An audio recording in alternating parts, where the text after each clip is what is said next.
We are also right now following breaking news out of New York City, where prosecutors have decided to drop an unresolved rape charge against Harvey Weinstein instead of opting to try him for a fourth time. Now, this case involved allegations that Weinstein had raped aspiring actor Jessica Mann in a Manhattan hotel back in 2013.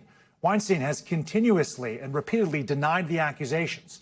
This case has previously ended in 2 different mistrials and an overturned conviction. The disgraced movie mogul still stands convicted of a felony in New York and also others in California. NBC News entertainment correspondent Chloe Melas joining us now with the very latest.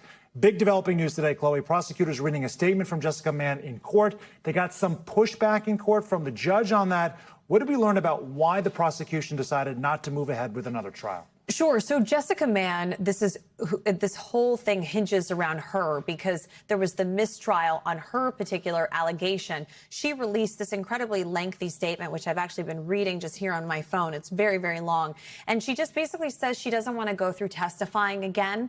And they would need her to testify in order to bring this trial for a fourth time. She talks about the emotional toll, Sam, that this has taken on her life over the last several years, being so public with her story that she did this because she believed it was the right thing to do, but now it's time to really move on. And the prosecutors also said that, look, not bringing this a fourth time doesn't mean that they don't believe Jessica or stand by her. They say that they do, but that really the time has come for Harvey Weinstein to be sentenced on his guilty charge from this past year and move forward with him then being extradited to Los Angeles to serve that other 16-year sentence. Right. There are just many considerations, it sounds like. The emotional toll of going through one of these trials, one cannot even imagine. You mentioned the sentencing date. Can you tell us more about that? The sentencing for a separate charge against Weinstein, and because he was convicted last year of raping a former production assistant named Miriam Haley. Yes. When are we going to find out about that? So there is a separate sentencing date, and he faces up to 20 years behind bars. So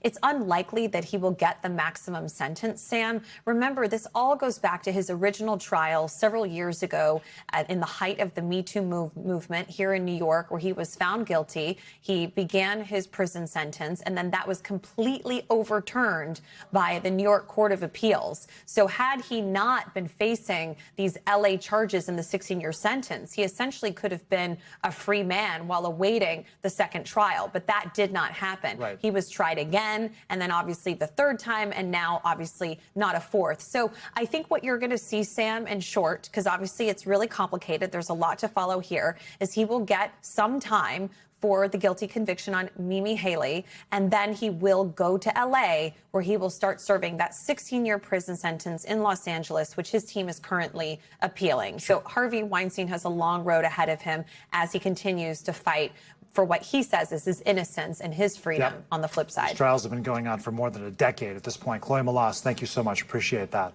We thank you for watching, and remember, stay updated on breaking news and top stories on the NBC News app or watch live on our YouTube channel.